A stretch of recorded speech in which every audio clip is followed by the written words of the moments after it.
pulled in all directions with thoughts I can't defend.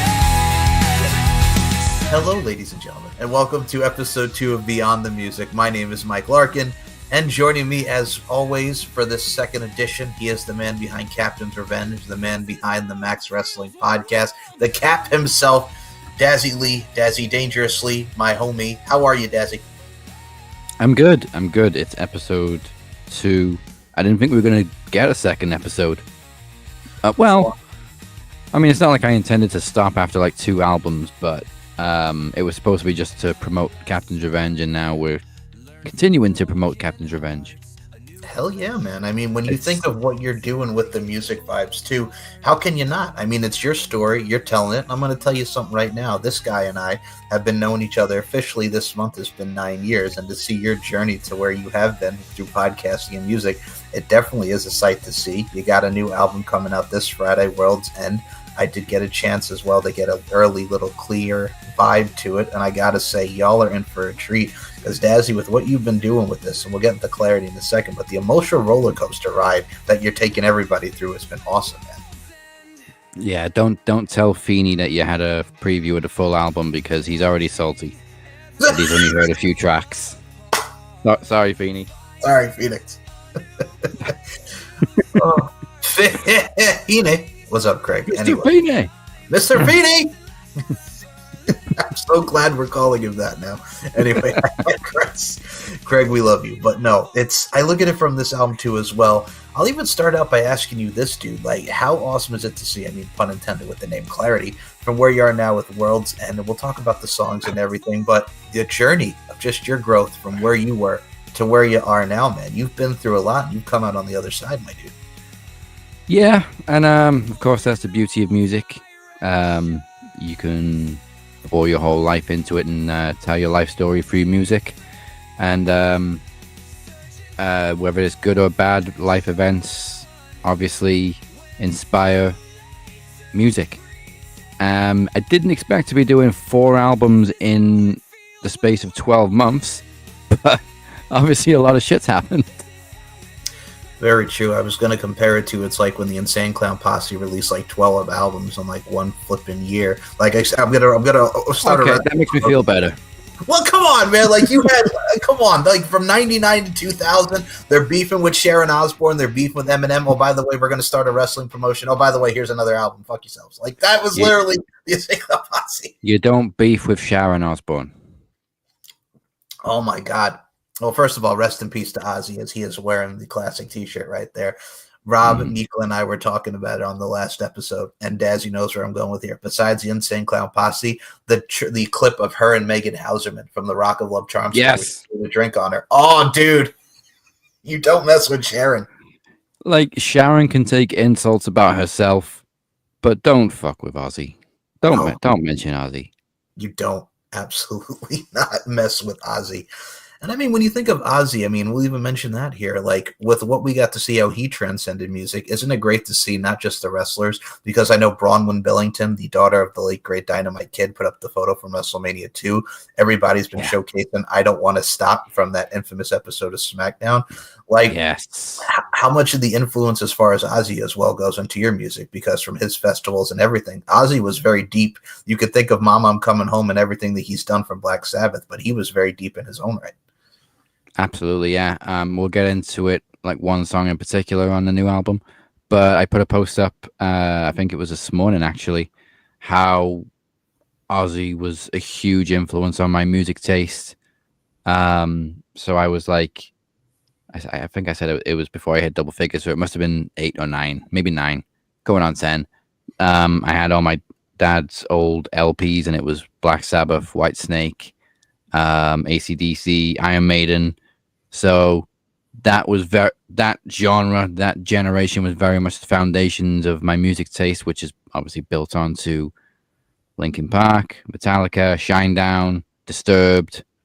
But yeah, without Ozzy, I probably wouldn't be into the music that I'm into today. So, and like I said, it's so nice to see, like you said, he transcended his genre. And the more you think about how much he actually was involved with wrestling and WWE in particular, he was at WrestleMania 2. He did multiple theme songs. He's in the Hall of Fame. He guest hosted Raw that one time. Doing the X Factor, and here comes Chris Masters with his friggin' peck popping over here. My goodness gracious. Yeah, and Ozzy just laughing. Like, this fucking guy, they're making his pop. Well, that's the thing, too. You have to think also the Osbournes, like friggin' when like the show. Oh, dude, the show comes out. Come here, puss. Come here, puss. I don't give a shit about no Kardashians. The Osbournes was the best celebrity family reality show you could ever hope to see. And I think not only did it introduce a whole new generation to Ozzy Osbourne, but it just made people fall in love with him all over again, because without even intending to be, he was such a character. If you just watch okay, he was drunk a lot of the time, but if you just watch the Osbournes, endless quotes from Ozzy, like telling his cats, "You're gonna die if you touch this fucking chicken." I'm the Prince of fucking Darkness. Like, my favorite. There's two ones that are my favorites. One was one of the dogs, I think it was a Chihuahua, had bladder issues and it kept defecating all over the floor. And there's just one scene where Ozzy's like, "Who pissed on my fucking carpet? Those fucking bastard dogs. They're part of Bin Laden's gang. They got an extra tank up their ass." That's my best Ozzy. And then that was great. And then, but my absolute favorite episode of the whole show was when Sharon and the kids were beefing with the neighbors. And they're just going back and forth, arguing over the fence. The police show up twice, I think. And Ozzy is sleeping throughout this entire episode, just sleeping on the couch while all this mayhem's going on. And then all of a sudden he wakes up near the end of it. And Sharon's throwing like food over the fence and stuff just to piss him off. Ozzy comes up with this big log of wood, and Sharon's just like, "Ozzy, not wood, you get done for manslaughter." Then you just hear smash, Ozzy tripping over the hedge, and he's go, "Put the wood through the fucking window." And then the cops show up again. That's the thing. And well, actually, this will tie into Hulk Hogan, because it's funny you brought that episode up.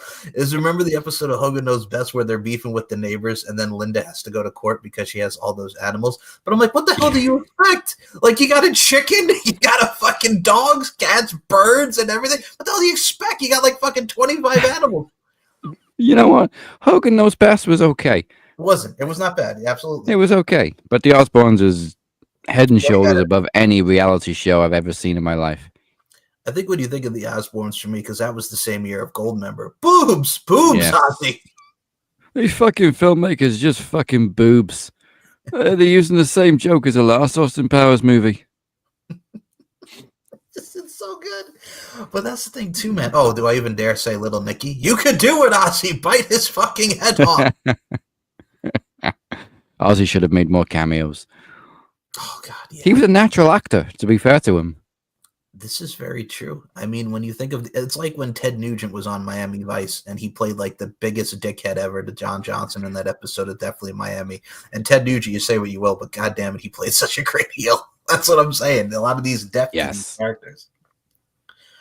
Oh, well, speaking of depth to characters, man, let's talk about this album here, World's End. I got to tell you, first and foremost, before we even go back, and we'll touch Clarity and all that too, my favorite thing that I listened to this, Dazzy, and I said this to you before we go on air, and I say this with the utmost compliment here because we are wrestling fans or we are music fans, but I got to tell you what's so cool about this that I think is so much the R that gets me. If y'all were to put this on any SVR menu for like a Create a Wrestler game, and I say this with the utmost sincerity and respect, it's like when you had like friggin' Blackstone Cherry and all these friggin' songs. It reminds me of like an SVR menu, but so depth to it, man. I love it.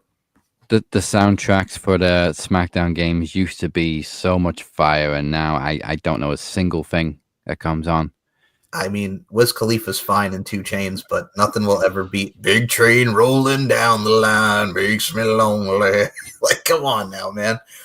Like, that what kind of reminds me of. It's like the type of genre of music that you put within this album and everything from your sounds and the eclecticness. It reminds me of something you would see in the SVR menu, which, again, folks, if you've not checked out the earlier soundtracks, they were the shit. Yeah, well, again, that's my influence. That's my music taste. Was early 2000s, mid 2000s. That new metal scene. and all the bands that we discover through wrestling, like fucking Seven Dust and stuff like that. But of course, Linkin Park's the main influence as always. Yes. I'll be honest, when it's funny you mentioned Seven Dust and Linkin Park, this also transcends to wrestling. Do you remember Tell Me How Does It Feel to Be the Enemy? You're the enemy! Like that first Godsmack, yes. Yes. And even them with friggin' hey, Mr. Backstabbing son of a bitch. that is easily one of Godsmack's best songs. That and what was the one with it? It was an acoustic song. Oh, I only do for you what you do for me. Touche with Dropbox. Touche, yes, that was a great song. Very underrated. Yes. Yeah, and I only do for you what you do for me. Okay, perfect. Yes. Now for me, I'll go to Linkin Park for a second. It's like, I'll tell you straight up, when I first heard One Step Closer, and this was on TRL in the States, I'm like, who was this dude with the friggin' blonde hair? And you got this friggin' dude with like the pink hair. I'm like, I want to hear more of this. One step closer to the end, and I'm about to break. That whole hybrid theory. It's 25 years old, but still holds up to this very day. Yeah. Man, the looks. The spiky hair from Chester, the pink hair on Mike. They were certainly trying to blend genres in 2000. Oh, agreed, man. And I think with what you do here, let's talk about the tattoo song first, because besides of it being on you like a tattoo, tattoos are permanent. But you, my friend, you added this fricky to it, and I'm like, okay, you see, you had the little bite to it, everything to it. I love that, man. Talk about tattoo, because that has a lot of meaning with of the preference and permanence of it. Yeah, tattoo is basically how you're left with permanent scars. You can't shake people off, and it definitely has a Linkin Park vibe with the, like you said, the wiki boo.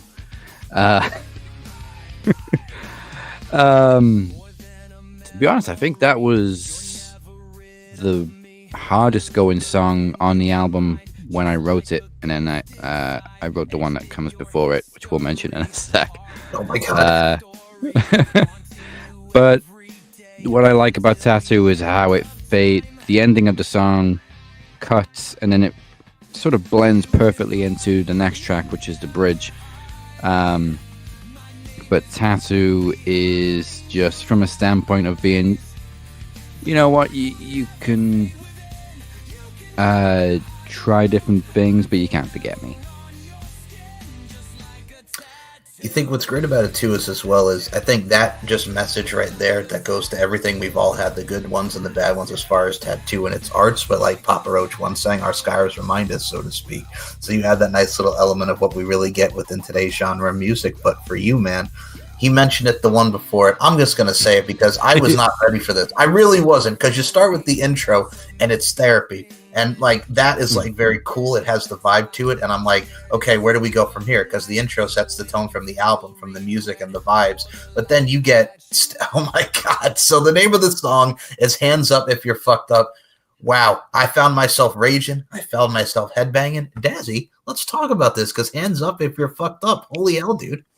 Hands up if I like. There's a couple of swearing in some of my songs, but hands up if you're fucked up is obviously the only one I have to skip if my daughter is in the car, because it's not just a sly slur in one of the verses. Like, that's the name of the song, that's the chorus, and I think the F-bomb is dropped at least 20 times. I haven't actually counted, I'm just guessing. There's a lot of F-bombs in that song. I mean, you really go with a lot of it. Reminds me of when System of a Down came out with War, fuck the system, war. I need to fuck that system. And very much Limp Bizkit's Hot Dog. 46 fucks in his fucked up rhyme. When I wrote this, I actually wrote this one in about 10 minutes. I was waiting in line in the barbers, and I wrote it while I was sitting down waiting.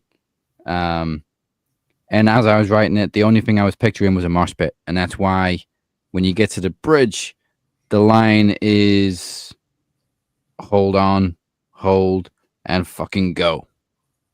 And you just imagine everybody crashing together. But Yeah, the song is literally, if you're fucked up, we're fucked up. Put your hands up. We're all together. We're all in this together. Amen to that. And a lot of people can definitely resonate and generate with that. First of all, we're not going to gloss over the fact that you're getting a haircut. You're at the barbershop. And you know what? I'm going to write a song. It's called Hands Up If You're Fucked Up. From the barbershop, Dazzy. From the barbershop. It could have gone all Ice Cube, but instead it went to fucking mosh pits. But you mentioned the intro therapy. Obviously, there's two vocal line. Well, they're not vocals. They're like spoken parts. And it's obviously a quote from Joker, which is a reference to therapy and going through shit. And obviously the line is, have you had any negative thoughts lately? And it's the retort is, all I have is negative thoughts. Which then I think fades very well into hands up if you're fucked up. Oh, it absolutely does. I think it transcended just because I'm feeling like you talk about the vibes and the hype of it and having negative thoughts. You're using pop culture and the Joker, which is so relative and everybody, like we mentioned, can resonate and generate. But what you have that really supersedes what we get to see here is just something that really stands up of like a world's end type of vibe with this. And the song in itself, the self-titled song on that album is great. Like it really does get to show, like we talk about that whirlwind of emotions that you've had. And me, I know you, I love you, and it really does show, again, your growth. But also at the same time, too, you have that nice little mix and mend of, like, the female artist that sounds like Evanescence mixed with the new chick from Linkin Park, like we talked about your influence. But, dude, like, I got, like, early vibes to, like, the friggin' Fallen album, like, Going Under, Everybody's Fool with that female vocalist. Man, that was good.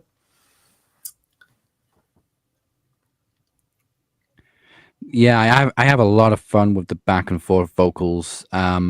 When I first started doing it on the second album, it was a little bit tricky because you were trying to get one voice and you were getting the other, and you were just like, wait, no, go back. But the software that I use it's evolved so much in just the 12 months that I've been using it. It's gotten so much more interactive, so much more in depth. So many more things you can do. It's a lot more precise in terms of producing and fine-tuning certain things. You can, when I first started using it, you could only get stems for like vocals and then the instrument track. Now you can get vocals, drums, guitars, bass, everything to just fiddle with it however you want. So it's been a lot easier to use that actually triple vocals, because there's one guy that raps, there's one guy that screams, and then there's the girl that does pretty much anything. And you mentioned Evanescence. I also get a little bit of a Hayley Williams vibe in some of the songs, especially in the bridge. So I've kind of nicknamed the female voice Kaylee. I don't know why. I couldn't have Hayley because that's too obvious, but so none of the members of this group have names, but the female now is called Kaylee. I like that. I like that a lot. Nothing compares to Quiet Evening Alone. I mean, everything that you've done. No, that pops me huge because, again, mid-2000s, and I've always said this to people, and I'm going to put this music on here because this also ties into music and wrestling. If y'all have not checked out Max, you had me dying the other week because y'all were talking about the Judgment Day theme. And I'm going to tell you something right now. Def Rebel. And at the same time, too, I don't hate the song, but I'm like, we about to put the pain on him. Does not fit the Judgment Day at all. Do you know what? Good. I just finished watching Raw with Feeney. Yes. And I think Judgment Day had 2 matches, and it was 2 different themes. So the first one, Roxanne Perez and Raquel Rodriguez come out with Dominic. And he just goes, "Is this Dom's theme?" I'm like, I don't know anymore. I don't know whose theme is whose. I just know it sucks. I love it. And then the second match was Finn and JD. Yes. And he was like, "This theme doesn't fit." And I just went, none of them fucking fit the Judgment Day. They have like 4 themes and they're all terrible. Yeah, so Roxanne's, for the wrestling fans that listen to this fine program, Roxanne's theme is a slowed down version of her original one. Raquel, it's just like whatever. And then the new whole Judgment Day is, we about to put the pain on him. And I'm like, you had it perfect. Yes. With Alter Bridge. Yes. It was such a good fit, but I get it, Edge left and he has that connection with Alter Bridge. They probably got it for free, just like he uses his theme for free, the iconic Metalingus that he gets to use for free because he's tight with the Alter Bridge. So I kind of understand why they stopped using Alter Bridge for Judgment Day after Edge left, but come on, you can do better than Def Rebel. Really do put the Def in Def Rebel. Exactly. I think I've said it on the show. I manufacture music, and I'm not being egotistical or anything, but it sounds so much better than almost anything I've heard from Def Rebel, and they get paid so much by WWE to produce this generic bullshit. You see, it's funny you mention that. First of all, you're not being egotistical at all. I would take anything that you do over. Well, look at Tiffy Time. Like, it's Tiffy Time, and then that song is like, I mean, it fits Tiffany Stratton. That's fine. Yeah. But I mean, a lot of the stuff that they're putting out now, and like you mentioned, it's hard even to watch the Royal Rumble, because when you're watching the Rumble, it's like, wait a minute, whose theme song is that? Like, whose theme song is that? And it's horrible. And I hate to say that, but it's horrible. Bailey's theme song. Again. I've been saying this for years with the Royal Rumble. The timer hits, you count down from 10 to 1, the timer hits, the buzzer goes off, the music hits, and you're still like, okay, I don't know who's coming out. I don't know if I should pop or not. You got to look for the name on the Tron before you know who's coming out.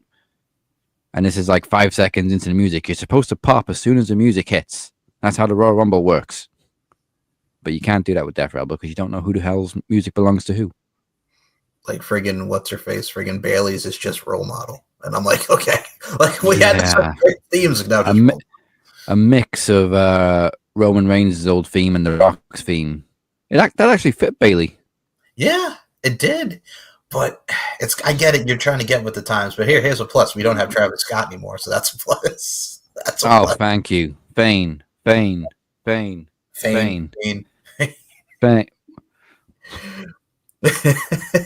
God. Thank God Travis Scott is gone. Well, he pissed off everybody. Oof. Yeah. I mean, he pissed off everybody when he burst Cody's eardrum. Yep.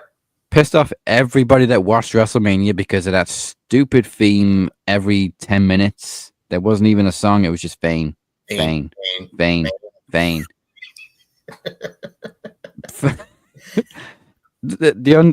worst thing is he's forever part of one of the most iconic moments in John Cena's career when he finally turned heel.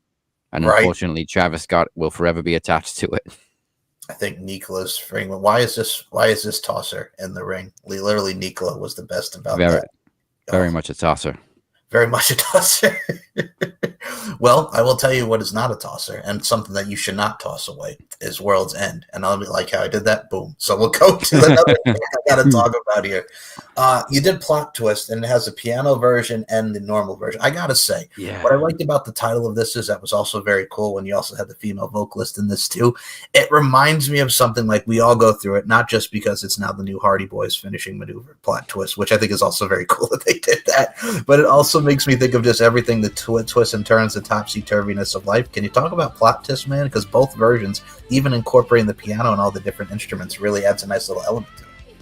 Yeah, so there's two versions because when I was producing it, I came out with two samples. One was a little bit harder than the other, and then the other one was obviously the piano version, and I liked both.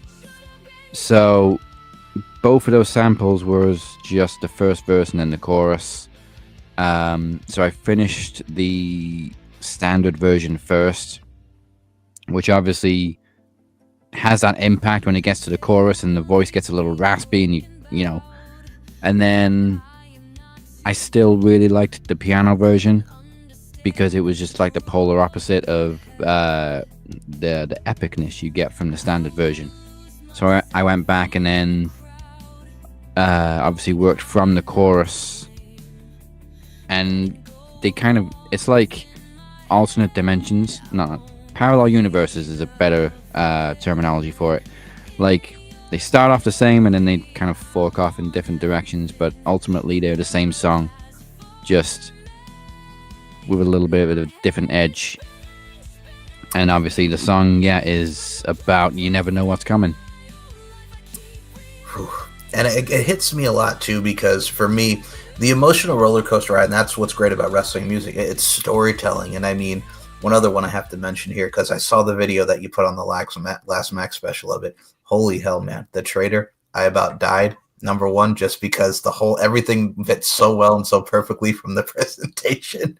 And number two, god dang, man, that I like that, man. It was really, really good. Something different. Nice little twist. I mean, I'm not going to sugarcoat anything. If you know, you know. Yeah. But it's a funky. It's an enjoyable, fun song, and the reason it came about was I watched Sinners a while back. Probably my favorite film of the year. If you haven't watched it, go fucking watch it. It's on demand right now. The soundtrack for that film is incredible. The presentation of the music pieces. I didn't expect so much music to be in it. I just thought it's a horror film about. I didn't even know it was about vampires. Actually, I thought it was just like these demons. And then I went to watch it, and it turned out to be a full-on modern day From Dusk Till Dawn kind of movie. But it's also ingrained with all of this music that kind of blends together. In fact, there's one scene where it blends so many genres over different generations. It's an amazing scene. But there's one scene in particular where there's an Irish jig in the middle of a vampire horror film. And it's stayed with me ever since because it's so fucking catchy. And ever since I saw that scene, I wanted to write an Irish jig song for some reason, just because it was fun. So I wrote The Traitor. And again, if you know, you know, but at the same time, you can't deny it's a bit of a banger.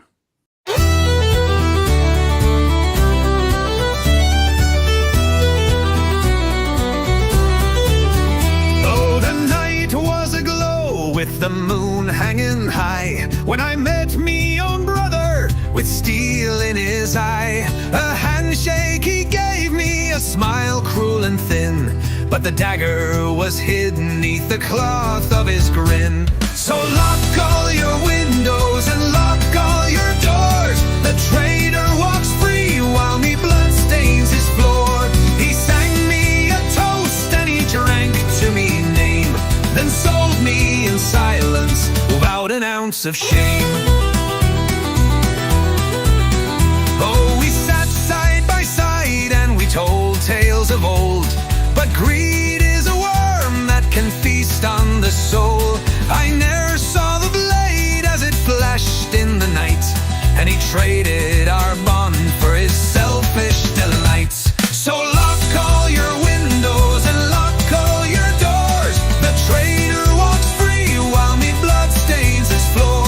He sang me a toast and he drank to me name, then sold me in silence without an ounce of shame.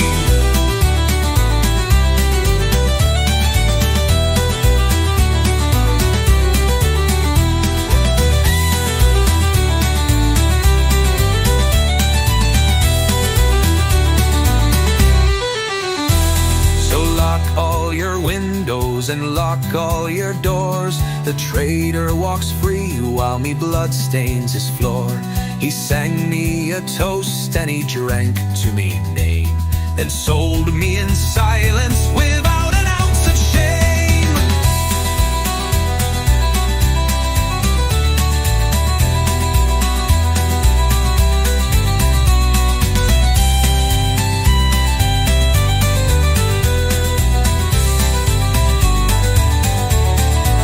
Oh, dance ye fine devils and stomp on the floor. The cold hand of justice comes a-knocking on your door. Let him drink in the light, let him dance through the night. Hurrah, me soul, says I, me shillelagh I let fly. So lock all your windows and lock all your doors. The traitor walks free while me blood stains his floor. He sang me a toast and he drank to me name, then sold me in silence without an ounce of shame.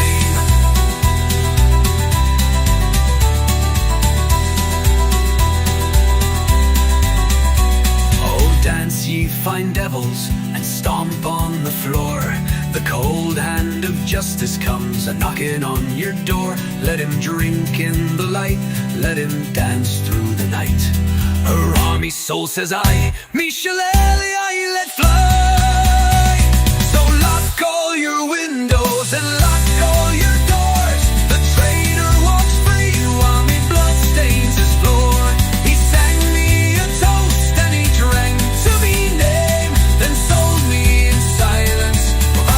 ounce of shame.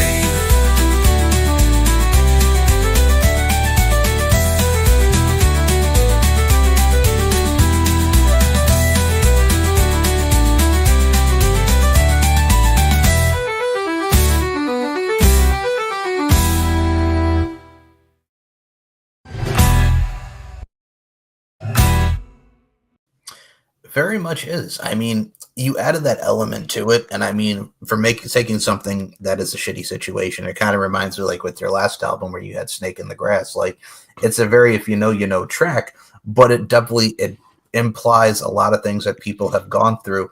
And I think even from that album to this album, like when you have like the light and the dark and everything that goes into that, because I was listening to that, beautifully done, man.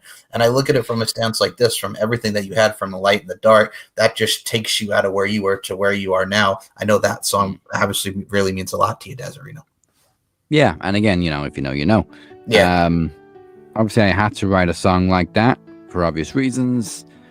And Light in the Dark was the first one that I've written in the last 12 months that hit over 2,000 Spotify streams, followed by, what was second? I think it's Every Single Scar. Yes. But that one's definitely up there anyway.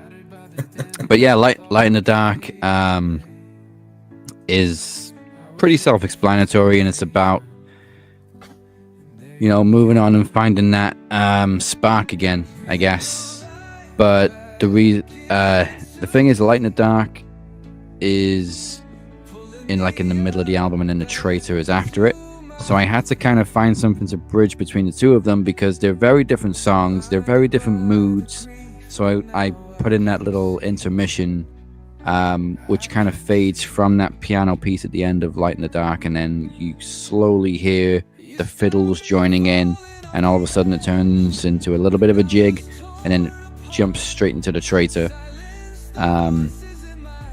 Yeah, those are very polar opposite phases of the past few months, and I'm very proud of them both for different reasons. I will say this, and here's what also gets me, and I know this will make you laugh because of my music taste, so yes, I'll go to the 90s pop for a second here for my example. It's like with any group, like, for example, I'll put it like this. Britney Spears, when she came out with Baby One More Time, then Crazy, then you had From the Bottom of My Broken Heart. With any musician, with any group, with any artist, you have to have that nice little ballad, meaningful song. Even if you look at Evanescence, man, like we mentioned, like you had Bring Me to Life, you had Going Under, you had Everybody's Fool, and then here comes My Immortal, and it's like, oh my god, right? Yeah, you had the normal version, and you had the band version. Yes. I think a lot of people prefer the normal version, where it just stays kind of sad, but I do love that kick in of the band in the released version, the single version. And again, that's the thing with Light in the Dark too. When I originally produced it, it was all male vocals, and I just felt like something was missing. So when it gets to that after the bridge and it jumps into the dual vocals, I think there's just such an impact of that female voice coming into it at the end. And it is also kind of very poetic in terms of the theme of the song, that the female just jumps in at the end there, and all of a sudden the whole atmosphere of the song changes. I think what's great about that too is how I like how you blended everything together. I mean, I look at it from a stance with clarity, and I got to bring this up just because I made me laugh, because I think you might know where I'm going with this, but I'm going to go with this. Like, you have Rain 3 on here, right? Like Rain 3 for clarity. It reminds me of, just because I'm a Breaking Benjamin, and I'll say this because I know you enjoy Breaking Benjamin too, because they had that rain, rain, go away, come again. Love Breaking Benjamin. I know. Yeah, unfortunately, there's no Rain 4 on World's End. I did say when we did the first interview that I was only going to do a trilogy of Rain songs. And obviously, we didn't get a chance to talk about Clarity. And to be honest, I didn't really promote it all that much. But I feel like Clarity was kind of my therapy before the therapy, if you will. Mm-hmm. I think like the first and second albums were written a year ago, So they kind of were both done before the big, no pun intended, plot twist. So Clarity was the first like full album that I wrote fresh, and it was very, very much full of fresh trauma. So now you've got World's End, which is much more grounded and I think much more settled. I like how you put that because I'll stick to the Breaking Benjamin part because I know you'll like this too. It's like when you look at the cover art for that and how where they went from albums past and then you get to that Dear Agony album. Oh my God. Like right? Like just like the different turn it takes. So this is kind of like your Dear Agony album, but then it just goes on to where you are now. Well, yeah, I mean, like with Linkin Park too, like the first two albums were very much of the genre. And then Minutes to Midnight came out and it took a lot of people by surprise because it went in all these different directions. That there was still some heavy rock in there, but then you had songs like Leave Out All the Rest, which I think caught people off guard because it was so soft and different. And then A Thousand Suns came out afterwards, and again, even more different, much softer in tone, much more experimental. And then you had like the Catalyst on there, which was like a party song. Like this is Linkin Park, but it was still a banger.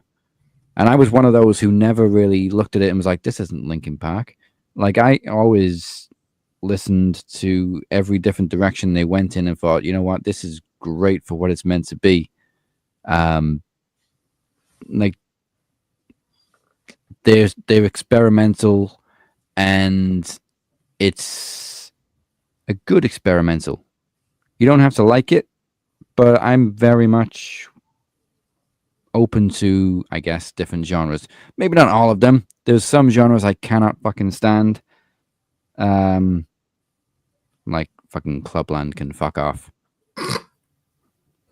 But most things I like we just said on this album, there's a fucking Irish jig song in the middle of it, in the middle of a rock album. Well, I mean, all right, I'll mention someone else that you and I both like. And this is where, again, we go back to our early 2000s rounds. It's like you listen to Saliva's back into your system. And you and I love that album. That's one of my our favorite albums. Yes. That's why I know you'll like this. It's like when you have Always and you have like all these songs on there. And then you have, you know, can you find it in your heart to make this go away? Rest in Pieces. Yes. Like that. Like, everything that they encompass, like they had the ballad, they had the hard rock edge, and their constant style from where Josie Scott was with the Survival of the Sickest to where we got on Blood and everything, like that really transcended. I'll be honest with you, I've listened to the new guy. He's all right, but nothing will ever beat Josie Scott. You know what? Good. They Don't Really Care About Us is a great cover. I'll give him that much. That is true, yes. That definitely But then again, you know what? I hold my hands up. I am a big Michael Jackson fan. I grew up on Michael Jackson, and then I grew up on AC/DC and Ozzy. I mean, nothing will ever beat. All I want to say is that They Don't Really Care About Us. Oh, and everything. Yes, but that was Michael Jackson too, and I also equated it to like this, man, like with Ozzy's final concert. Like, oh my God, broke me. But think of it like this. With what we got with Ozzy, could you imagine what we would have gotten with the Michael Jackson This Is It tour if that would have happened? Yeah. Like even the behind the scenes thing that they released after he died of like all the rehearsals of This Is It, and it was still like, this is awesome. Like, and if the behind the scenes, the rehearsals is this good, yeah, imagine how good the final show would have been.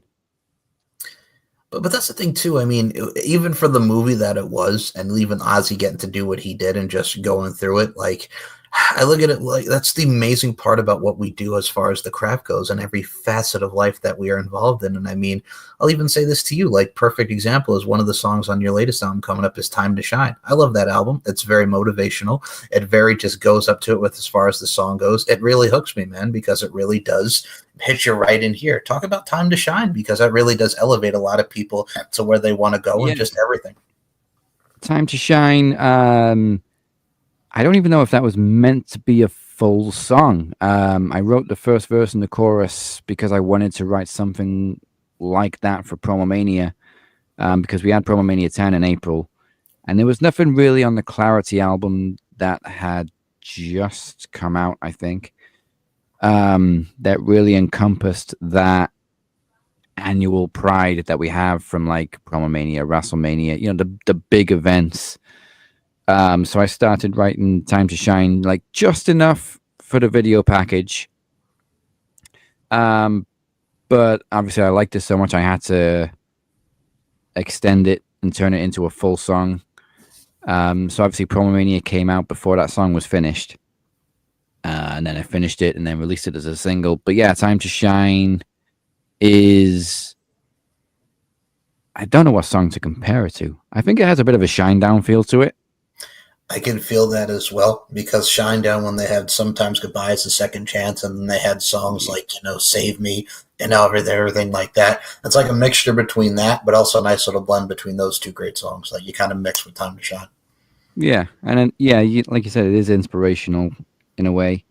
And it's obviously just about taking your moment and running with it and not taking anything lying down, I guess.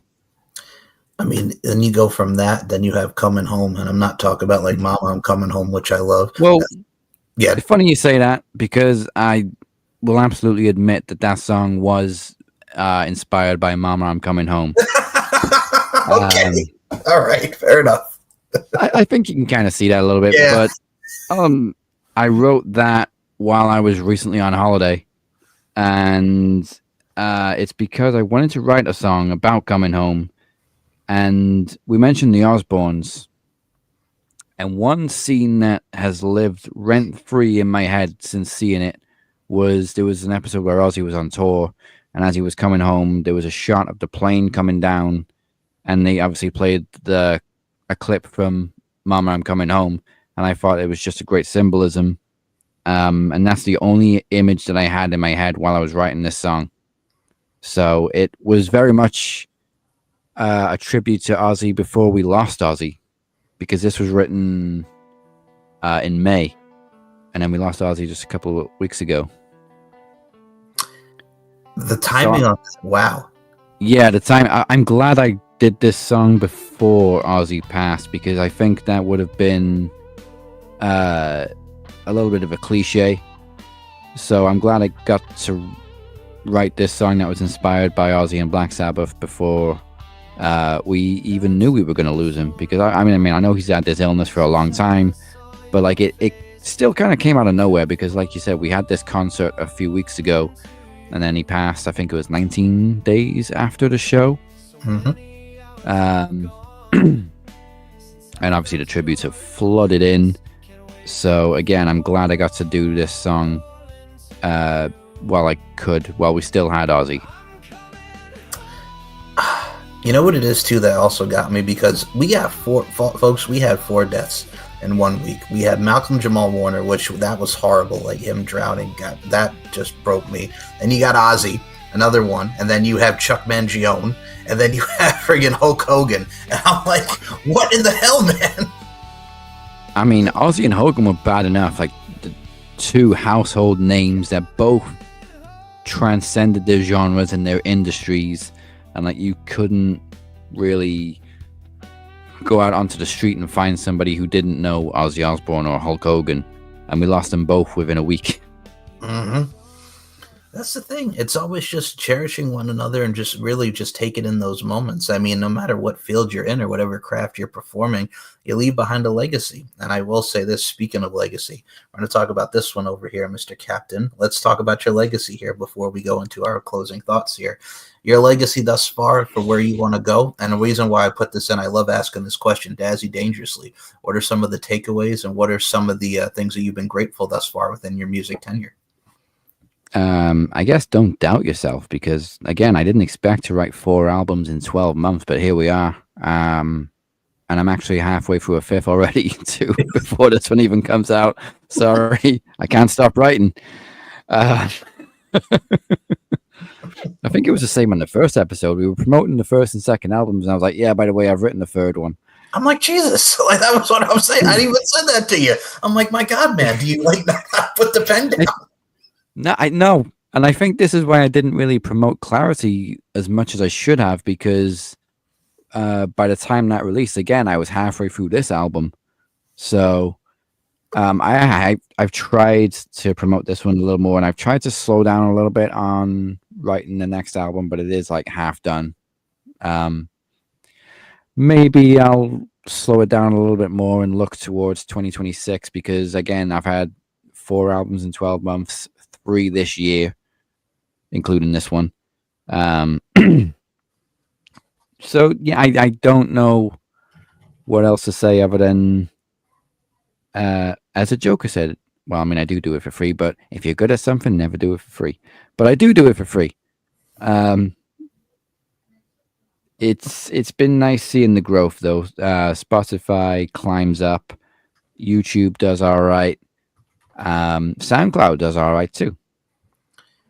That's the thing, man. I think with everything that you're really encompassing with SoundCloud, you have so many different platforms. I'll be honest with you folks, I binged it the last couple of days. I was so into it, like I couldn't stop. And I'll tell you this straight up, not just because you're my friend and I love you, but it's the truth from your artistry. But I listened to both of these 2 albums within the span of a day or two because I was so hooked with them, because you got me with Clarity because it touched the feels. You got me with this one because it was a roller coaster ride. But that's the beautiful part about music, man. Like you just can't stop. And well, like Ozzy Osbourne, I don't want to stop, and I didn't want to stop listening to these albums, man. No, and I hope I don't stop writing, because even when I think I don't know how much more I can do, more ideas just keep flooding in. I will say there's not an awful lot of rap on this album. There was a bit on the first, there was a bit on the second. There was, I think, slightly less on the third. There's a lot more on the next one already, I will say that. And there's also a lot of more female vocals on the next one too, because again, I'm just having so much fun with those dual vocals. And I look at it like I always say, Linkin Park's a huge influence. I look at it like a blend between old Linkin Park and new one. If you had a universe where you've got Mike, Chester, and Emily, then there's so many different things you can do, and that's why I think I have so much fun with all the vocals and all the genres incorporating into these albums. I look at it like this, and you mentioned there's going to be more rap with that, but let's put it like this. Look at one of the greatest rappers of all time, Eminem. We had Angry Eminem and his angriness, and then we transcended. And then we had Eminem in the 2010s, even to now. Like, he still has some great stuff, and people can talk about how he's gotten older, but Eminem will always be Eminem. Like, that's just the beauty of his character and what he really revolutionized. Older, but there's no slowing him down. And I think we skipped one. There was Angry Eminem. There was also a phase of Fuck Them Kids Eminem. Yes! That's right. Yes, the Fuck Them Kids Eminem. Oh, I love how Eminem came out and like this is came back in this new generation of, dare we say, snowflakes. And like people are being offended by some stuff that Eminem is saying, and we're just like, really? That's what you're offended by? That's tame. That's tame. You should hear some other stuff from him, and we didn't give a shit. No, you know what that reminds me of? They put the warning on friggin' Rush Hour, and people were, oh God, here's what pissed me off. Like, I love Rush Hour is your jam, it's my jam, it's a lot of our jams. But then they put a warning on that because, these jokes may be outdated and blah, blah, blah. And I'm like, really? Yes. Like, God. They do that with Only Fools and Horses in the UK when they show it on TV now, which is an iconic British sitcom. It's legendary. It's a household staple pretty much over here. You can't really go many places in the UK without finding somebody who knows Only Fools and Horses. But yeah, we get disclaimers now for outdated dialogue or outdated language, and I get it. Some of it are how do I casual slurs, I guess, but they are very much of the time. The 80s was a very different time. Did you also see? This also ties into what you're saying here. Did you also see they had the Gen Zers watch American Pie for the first time? This. They were saying it was problematic. Oh my god, this is so offensive. Oh my god. Why are you getting offended by a dude fucking an apple pie? Yes. There's worse things to get offended about and get your knickers in a twist over. I think one of them was like, all they want to do is just, they think they're legends because they're scoring with the girl. I'm like, that was the whole thing of 90s comedy with kids in high school and wanting to score on their prom. Like, what are you new? Like, come on. That was what it was. That's what it was. You know what, though? We grew up on fucking like American Pie and stuff like that. And South Park. We grew up on South Park and then Family Guy. And for some reason, people that grew up on those shows are now getting offended by stuff. Did you watch the season premiere of South Park? I haven't seen the whole thing, but I've seen a bit, yeah. Yes. And I just saw like one headline: South Park is back. This is South Park now. It was like the people who were getting offended at it. I'm like, do you it was mostly on the right side, but I'm like, y'all realize like it doesn't matter if you're Republican, Democrat, like they go after everybody. Like what do we do here? Like, come on, man. Dude, there's absolutely nobody has ever been safe from South Park, and well, I mean from Matt Troy and Matt Troy? Matt Stone and Troy Parker. Nobody's ever been safe from either of them. No. I've seen Book of Mormon twice. I'm hoping to see it a third time this year. And like there's literally a scene set in hell, and there's like fucking Darth Vader and OJ in one scene, and it's set in hell. Who else is in there? Jeffrey Dahmer's in there too. Yes, Jeffrey Dahmer. Oh boy. Yeah, like I said, that's the best part of it, man. And I mean, the Gen Zers, like they don't know. They ain't about this life. They ain't. But no. I mean, but the stuff we grew up on, hands up if you fucked up. I like that segue. Very nice. Yes.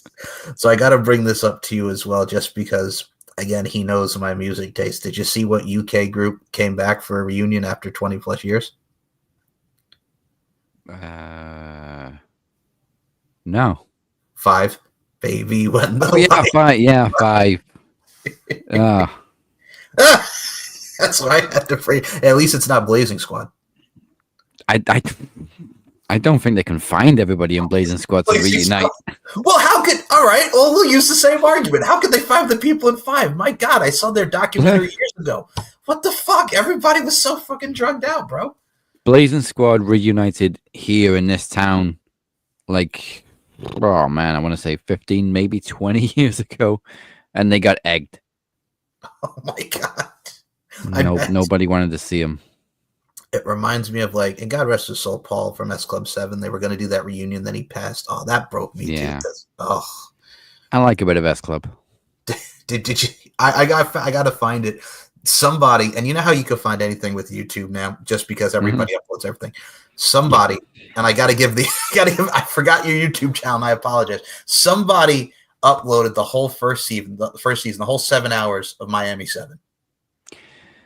Miami 7 is how I discovered S Club 7. In fact, see, for a while I thought they were called Miami 7, and then like, I think it was in Greece actually. I was on holiday in Greece, and I mentioned Miami 7, and I like their music. And then I think the waitress was like, "No, they're called S Club 7." I'm like, "What?" Well, here's the thing. We had it different in the States. So for us, you had Miami 7. We had S Club 7 in Miami. But which is the same fucking thing. It's pretty much the same thing. Then this grinds my gears. It's like every time I hear Harry Potter and the Sorcerer's Stone, I'm like, no, it's Philosopher's Stone. Stop. Yes. I'm aware. And it's the only one they changed. They didn't change anything else that was a little bit more confusing. Just the Philosopher. You know, it's funny. Like we were talking about "Mom, I'm Coming Home" with Ozzy. I have to go back to the "Coming Home" thing just because not only is it a great song. When I thought of "Home," I thought of the other "Home," which because they used to play it all the time back in the mid 2000s, and it used to grind my gears. To quote this one quote in Family Guy, what used to grind my gears was fucking Daughtry. I'm coming home to the place. Yeah, I like Daughtry, but It's all right, but you know, after a while, yeah. I went through a phase where I listened to a lot of Daughtry, and Home was like one of my favorite songs from Daughtry. Okay. And then, yeah, fucking Westlife came out with a cover of it, and now I hate it. You mean Westlife in there? I swear it all over again, all over. Literally built their career on covers. You know who they even covered that was even okay? Now we're going to all right. We're going to go into this just very briefly. I'm sorry, but you brought this out of me. So Westlife, you know who they covered? Like who was just weird that they covered? They covered Billy Joel. No, they covered Garth Brooks when he was Chris Gaines, and that "Heaven Knows I'm Head Over." Well, at least it wasn't the Thunder Rolls. Please don't touch that song. No, please don't. Please don't. And you see, don't anybody touch that song. Well, it was different with Westlife because when we got them in the States, like Westlife, your version of Swear It All Over Again, they're in like an auditorium. I know. Our version, they're at a fucking car wash. And I'm like, what the fuck does the car wash have to do with that? And they're kicking a soccer ball. I'm sorry. Soccer ball, not football. Football. Foosball, yes. And it made no fucking sense. But anyway, I digress. But I will say, you know what? I say nobody should touch the Thunder Rolls. I actually think Shinedown could do a good cover of that. Well, I'm just putting it out there, Brent Smith. You got the voice for it. Simple Man is one of my favorite songs in the world. It's up there with Disturbed's Sound of Silence, one of my favorite songs in the world. And I know David Draymond just got booed for his his political views. Something he said got him booed. But I love Disturbed. 10,000 Fists is one of my most replayed albums. I think I played it every day in 2005. So you're stricken is what you're telling me. I'm stricken. I'm stricken by 10,000 Fists, and I'm alive. I'm still alive. I like your style. It reminds me of what Daughtry. Again, this goes back to wrestling. Like if you remember Backlash 07, there and back again. No more questions why. That was weird. I did not expect to see Daughtry on a WWE pay-per-view. Right? Right? Like, I know he was on American Idol and stuff, but first of all, he didn't win. But after American Idol, I just thought he was kind of like a niche thing. Like, not many people knew about him. But then all of a sudden, he's on a WWE pay-per-view. But then again, saying that, they use a lot of artists now that I've never heard of and have no clue who they are. Like, there was one episode of Raw. I forget. I think it was in Atlanta, actually. And they show all these different rappers in the crowd. And I'm like, I don't know a single one of them. I was right there with you. I can't. I didn't grow up on and I know who 2 Chainz is, obviously, but I don't need to know Lil Yachty and no. There's like a close up in the crowd, and there's a pop. I'm like, I don't know who this is. Literally, the Family Guy meme. It lives rent free in my head. The scene from Family Guy where Brian's listing off a bunch of people, and Peter just goes, "I don't know who any of those people are." I'll do another one for you. I know this will go out of left field, but SpongeBob SquarePants. When Patrick comes home and finds everybody hiding on the rock, who are you people? Literally, anytime WWE show a celebrity in the crowd, don't know. Well, I mean, look at even the Hogan tribute last night. Like the song that they picked was "Ordinary" by Alex Warren, and I'm like, okay, not bad. That was surprising because I probably cannot turn the radio on any day without hearing that song. It blew up. They used a lot of good ones. I mean, I think for us, like with Fuel, like I grew up with Fuel, Hemorrhage in my hands again, as we all did. But then every time if you're a wrestling fan, Fuel, leave the memories alone. Yes, Ric Flair, WrestleMania 24. Yes, sir. Oh my goodness gracious! And that became a meme too. Anytime there's something sad, leave the memories alone. Mm-hmm. Did you see Flair on friggin' that got me too? Besides like Bischoff, Jimmy Hart, and his son, like Rick just pouring out, friggin' crying over the Hulkster. Like that got me too, right in the feels, man. Friggin' Ric Flair. Yeah. To be honest, I was too focused on Nick. Yeah, me too. To be I know. honest, but then also after the video package, just CM Punk stoic as fuck. Yep. Yep. I noticed. There was a million places in the world he wanted to be. It was like that meme of Vietnam when you just zoned in and there's like a superimposed green screen helicopter and you're just going through trauma. That was Punk's expression. He was just. I think for me too, and what also gets me about that, and I mean we've said our things about Hogan, and you'll hear it on Steve and Mike when I put it out, but it gets me like this. The man, like you mentioned with Nick, like the man's a father. He had Brooke, he had Nick. Like at the end of the day, too, you could say what you want, but also you have to look at those two kids lost a father.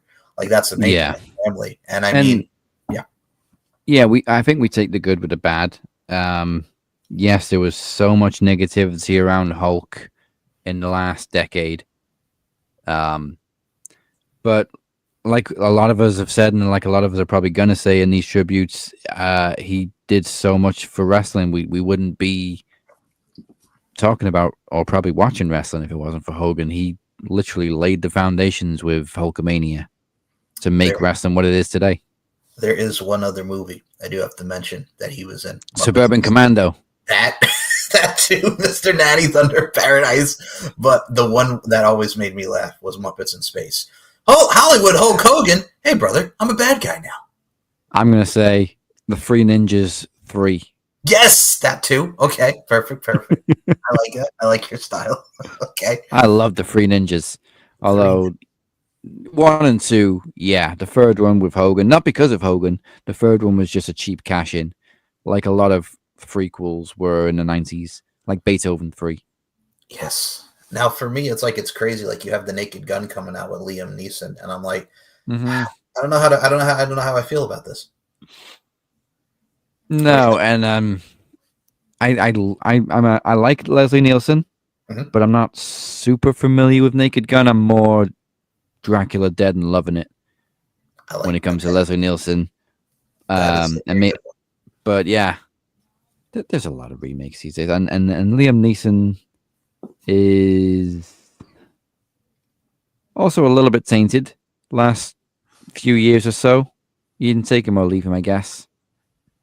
I mean, I will find you and I will kill you. We'll still never not get old. He will never get over that line, that quote. It will be with him for the rest of his career and life. I mean, look at Ted. I'd like to buy some cereal. Do you know what? I love that cameo. That's probably the best thing Liam Neeson has done since Taken. So if I purchase this cereal, there will be no comebacks. Yeah, sure. Whatever you say, buddy. I won't be followed home. No, that's not in our budget now. It's so good. Speaking of so good, before we close I won't forget what you've done for me today. I would rather you did. I would rather you did. Oh my God! Before we close this out, folks, this is what we've been doing for 9 years. It's we got to get it out of our systems. So, but the good thing about it is, obviously, we're going to be going into a new show at some point in the very near future. We're looking forward to. I've mentioned it on Max a few weeks ago. We just haven't had a chance to get around to doing it. Mike will be the first guest on my new side show, Bob, which will be focusing on our favorite movies, specifically yours, called 5 Films to Die For, which I'm really looking forward to doing. And that's where you're probably going to see just how much Mike and I can shoot the breeze like we've been doing over the last 9 years. When we get talking about movies, even if we've got a script, it goes out the fucking window. Well, he's my fellow Ute, ladies and gentlemen. This is my fellow Ute. Two Utes. Two Utes. We'll save that for that show.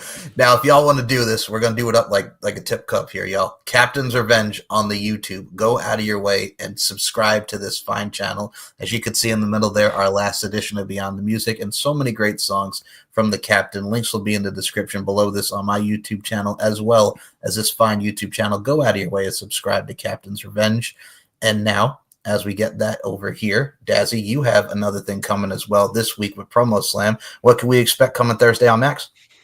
So Promo Slam is one of our biggest events of the year on Max Wrestling. Obviously, it's Promo Mania. There's Promo Rumble. All for One's become a pretty big show. That was a great show a couple weeks ago.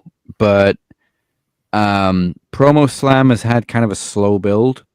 There was a couple of matches announced for it in advance, and then the last week or so, we've really filled out the card. I think now there's 5 matches. I'm going for 2 titles. I think it's going to be, hopefully, if everything falls into place, one of our best shows this year. There's a lot of good things stacked up. We've mentioned Hulk Hogan. We have Amir on the show, who, breaking kayfabe. He portrays 80 wrestler, and if you don't get the play on words there, that is 80s wrestler, because he is a reference to Hulk Hogan, and he plays it so well. So we've got 80. We've got the return of Robert Davis. I think he's going for his first title since the promo title, which we discontinued like 5 years ago. Yeah. Rob and AT are going for the tag team titles.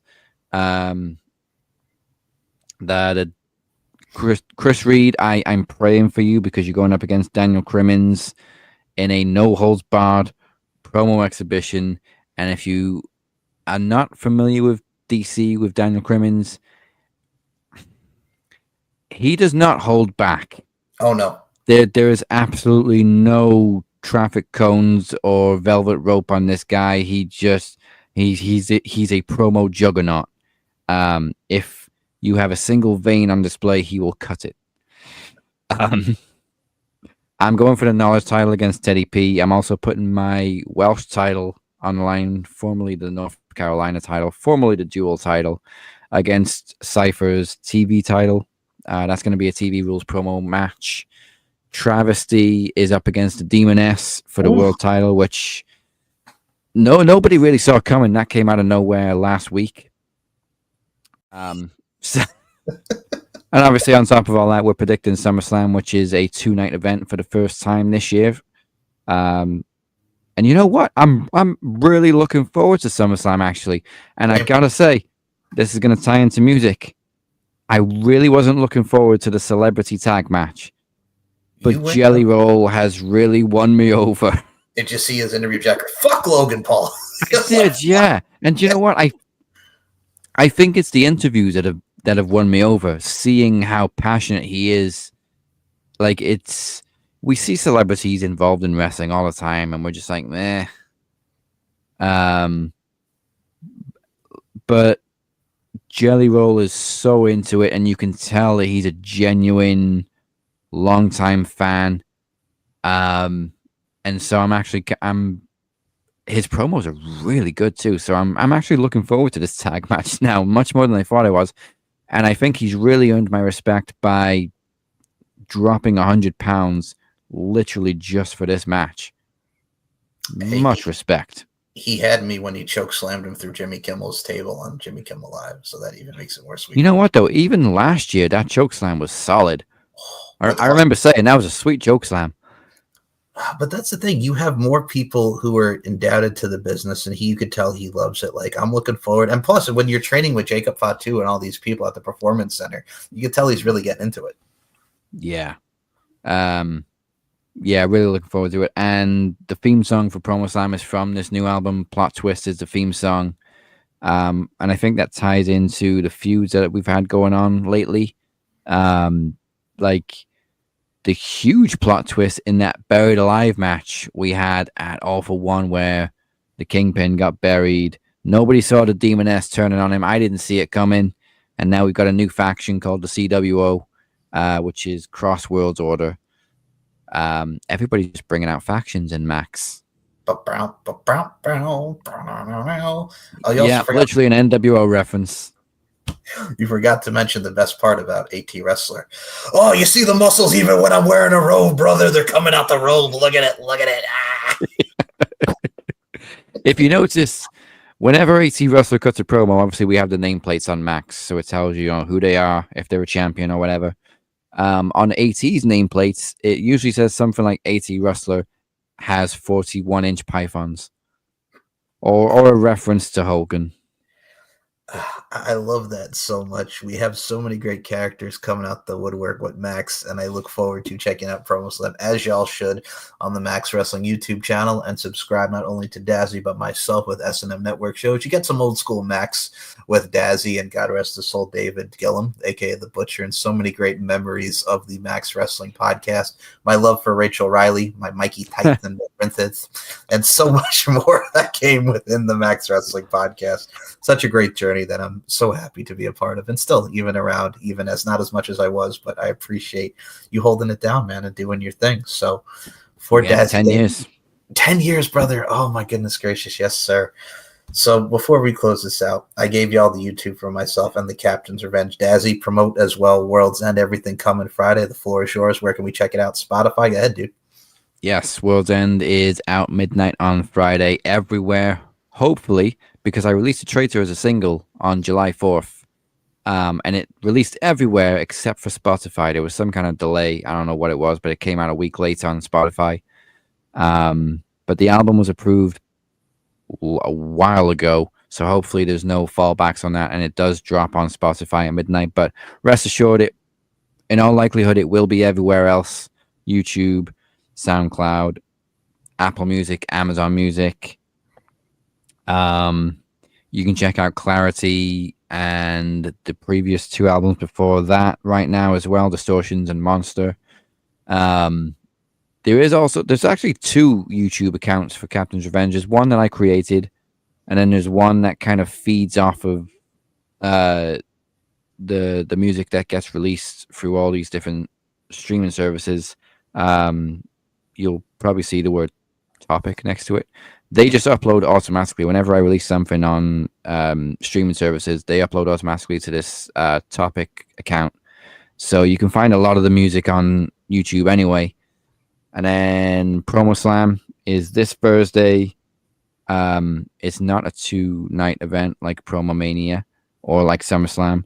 I think we're gonna do well to fit those 5 matches in one show. We went close to 3 hours with All For One a few weeks ago. That just went longer than we expected. But yeah, you can get all those matches and SummerSlam predictions on Promo Slam this Thursday. New album drops on Friday. And yeah, like I said, I'm already in the middle of writing the 5th one. Well, we will definitely be back for episode 3 to talk about that, and I can't wait to listen. I'm glad we're doing these because it shows dirty, man. Oh, and again, 5 Films to Die For is hopefully coming very soon, where Mike and I will talk on the first episode about Mike's 5 favorite movies of all time. He knows about like 3 of them. Yeah, there's got to be some Joe Pesci in there somewhere. Oh yeah, he knows like 3 of them. So, am I a fucking clown? I amuse you. Yes. I'll even throw a freaking Bronx Tale up in there, man, with just freaking Robert De Niro and everything. Didn't I tell you not to go to the bar? I went to the bar. I'm sorry. And I do think everybody that has been watching Max for long enough should know by now that one of the movies that Moses and I always bond over is Ready to Rumble. You know what I got to say to that? Wanna Sal Bandini, want to wrestle? You kicked an old guy in the face. Crazy son of a bitch is trying to kill me. Don't you know tonight? You shouldn't be standing in the ring when there's a ladder match going on. Hey, look, people shit on that movie, but it's so good. Why? It's a fun movie. It's a fun movie about wrestling. It's not supposed to. I think what pissed people off at the time was that it really broke kayfabe. But now we're just like, you know what? We all know how it works, and WWE themselves are now releasing documentaries about how it fucking works. You can't. You can't. Kayfabe's dead. Yes. Kayfabe is dead. And if you don't like that, I will bust you. That's it. That's it. I broke my butterfinger, baby. It's so good. Anyway, for Dazzy Dangerously, my name is Mike Larkin. This concludes another Beyond the Music. Thank you, Dazzy. And for Meatball, I am your Thunderlips, and we're in the flesh, baby. That's the name of the game. Damn.